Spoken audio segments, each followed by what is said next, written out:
Okay, so this game continues to be rather interesting. Um, so Japan, he bought 3 fighters, 2 infantry.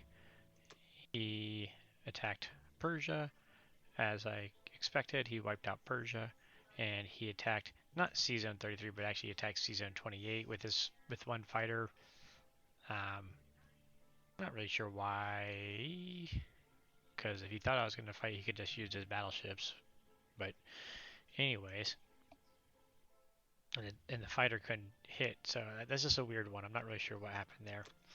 But anyways, of course we submerged.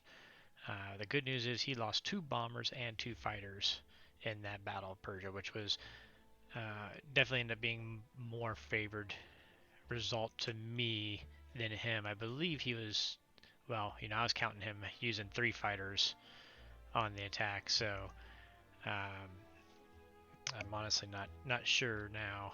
But I think I was set to hit like 2 of the fighters maybe. Let's see here. So he had what? An infantry and an artillery. He did 2 fighters instead of 3 fighters like I thought he would.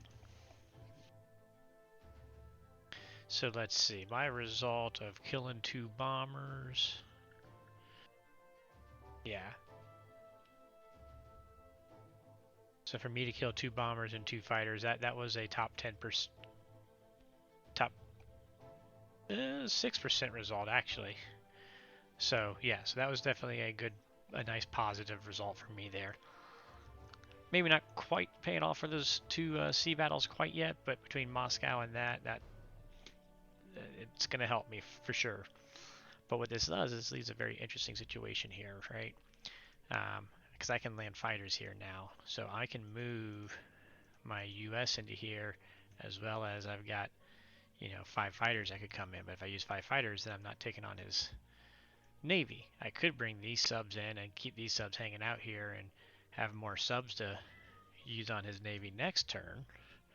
Um, I really just want to get rid of this navy. Maybe it's wrong. At least the carrier, so that the fighters quit coming. Can't come back and forth, because he did build 3 more fighters here to work this way. So that's really one of the things I want to be cognizant of. I'd like to get rid of that. I'd just like to get rid of this navy. Period. Not to worry about them.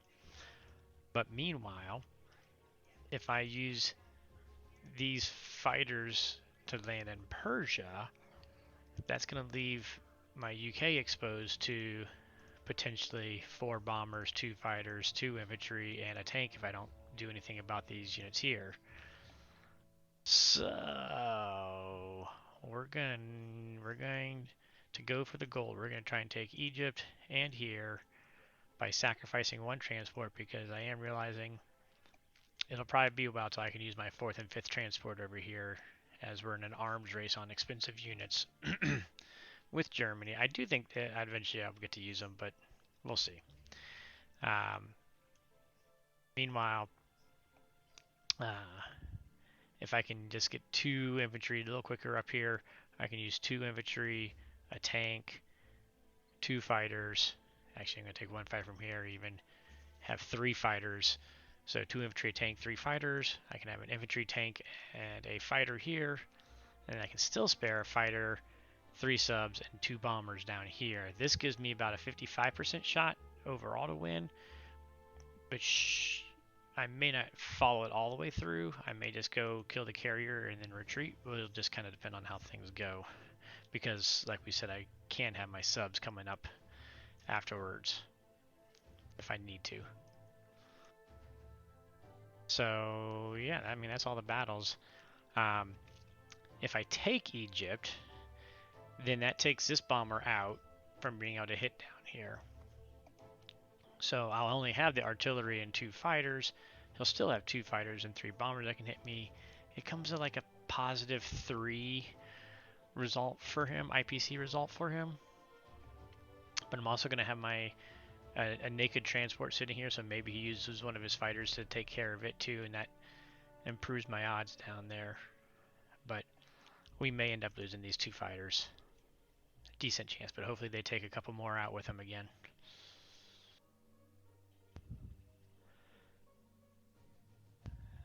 So yeah,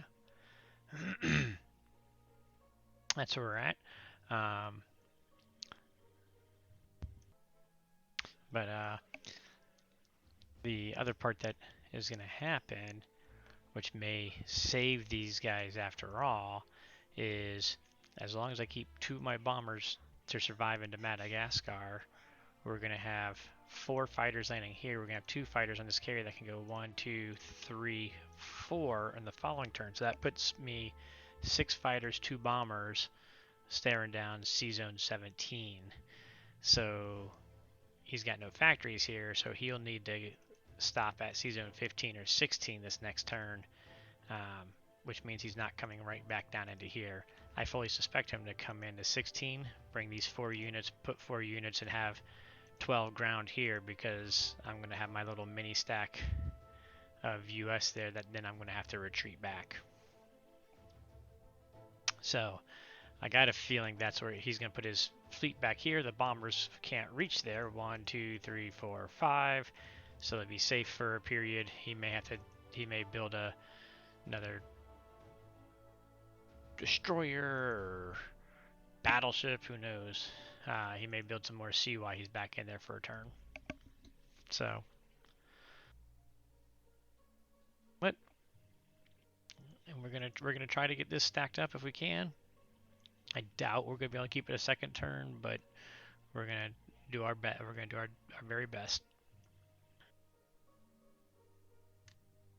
So we're looking at buying another carrier down here because right now I can't move these guys into here because he's got too much to between the German and Japan air to wipe it.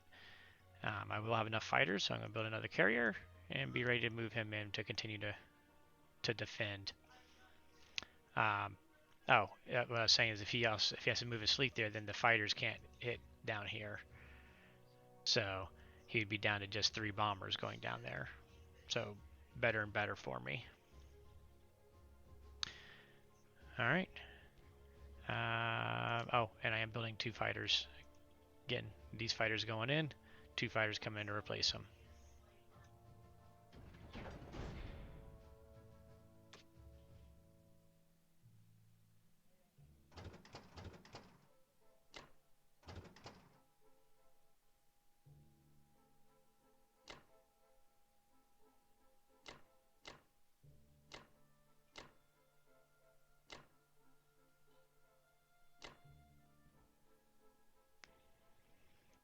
So, rather big, important battles. All 3 of these are.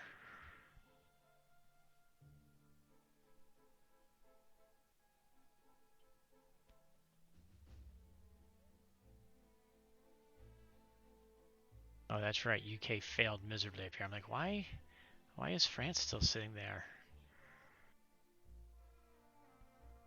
I could attempt infantry artillery versus 2, but I'd rather keep the units down here in Africa. Especially since I'm not building any for East USA like I had hoped to.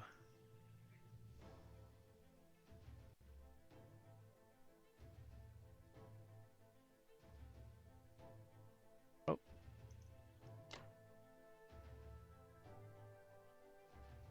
I almost missed that one.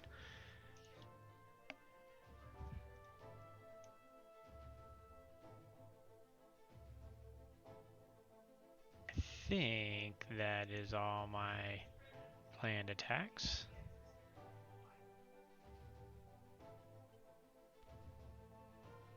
Theoretically, I could try that without the tank, but I worry, and I'm hoping that we're going to push him out of C-Zone 17 so the tank will survive anyways.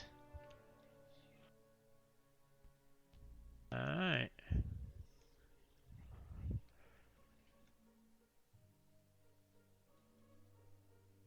Let's hope for the best.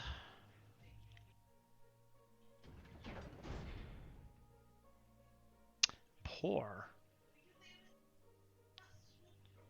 That's interesting. It's actually an interesting battle when you look at this. When you pull out the calculator, and you play with the, do I take my subs first? Does he take his fighter first? Or he should probably take his fighter first. Do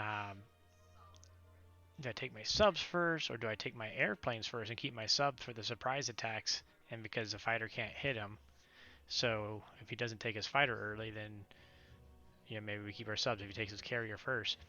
I don't know. It's gonna be interesting to see how it all plays out. I plan on losing the one fighter though. That's a given. The bombers, I really want to try to keep them, so I'm probably gonna take the fighter out and then the subs and then the bombers. But let's get these battles. These first two battles are pretty darn important for the Africa-Persia holds.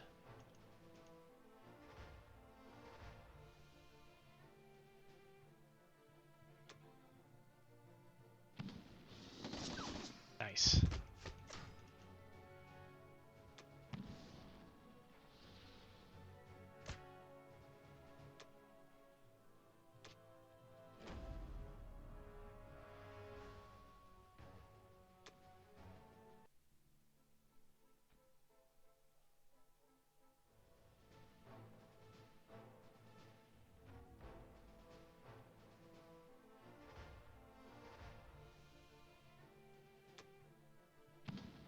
Oh. Ah.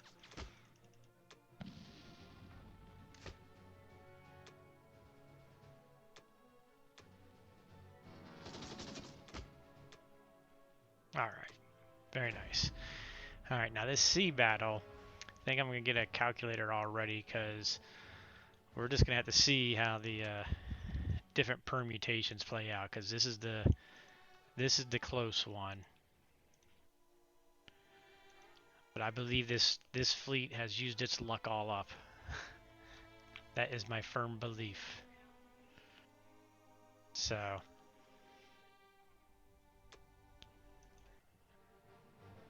let's get 3 hits.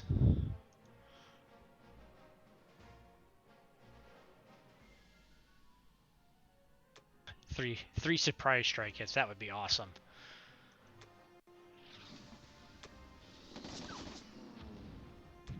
Three hits total though. Okay, so he took out the fighter. Alright. So this is where I need to think. I didn't stop and think this through yet. Alright. Not a big difference either way. It's kind of 81%, 83% that I win this out. So we're going to take those guys as the hits, because the fighter will be better in the off chance that it lives than the sub will be. Come on. Man, I just wish I could get a surprise strike hit.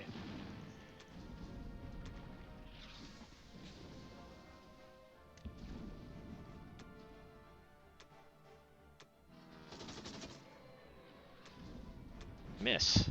Rats. I need those bombers for the dead zone and the C zone, so. Alright. We'll call that a successful turn.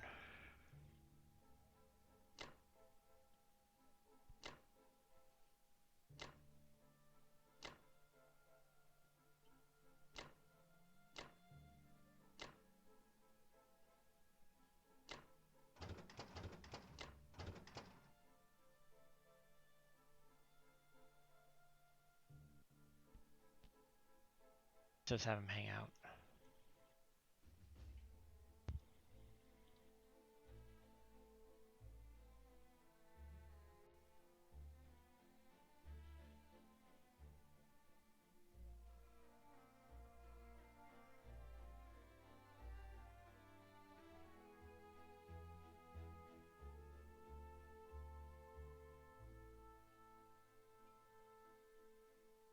What to do with my US Navy? We'll come back to that one.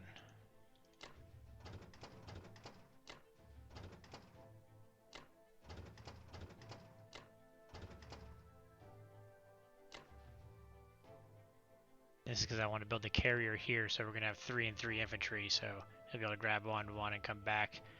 Nothing can hit the bombers. 1, 2, 3, 4, 5. Fighters 1, 2, 3.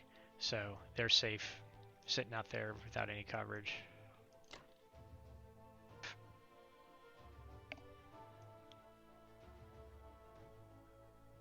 So now comes a question of where do I want to keep this US Navy? Do I want to work on having them down here where they can creep back around this way?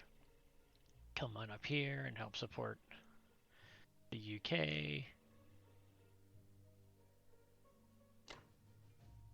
That's what I'm going to do. I'm going to bring them up here for this turn.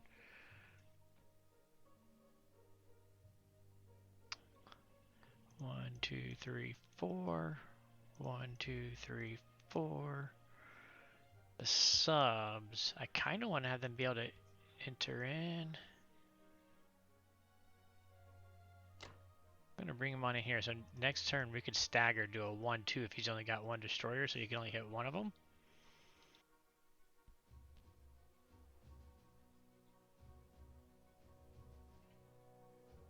And then UK could kill the destroyer, and then the sub might be able to hit with the airplanes and such. Just kind of setting things up there.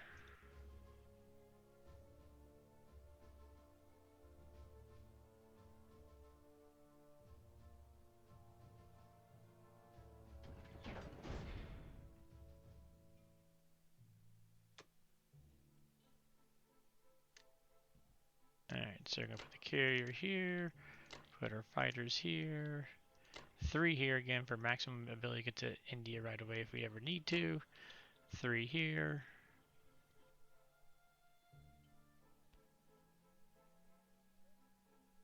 And in the turn. I haven't been updating my my spreadsheet yet this turn, so we'll just take a quick look at the in-game. So we're now up to 128 to 110 on the attack power, so proven there. He's got 86, we got 86, so we're even Steven on the income. Because we failed, that's that failed France. So wish we could get that one back. On the positive side, the Africa tax was good because I don't think he can, like I said, so that's going to lower his income here.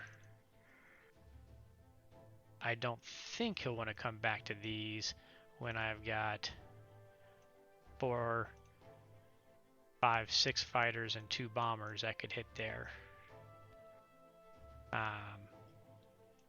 So I think he's going to have to go up here. So I think these will be safe this turn. I believe Persia to be stacked safely. Maybe I'm overestimating that. I didn't actually recalculate that.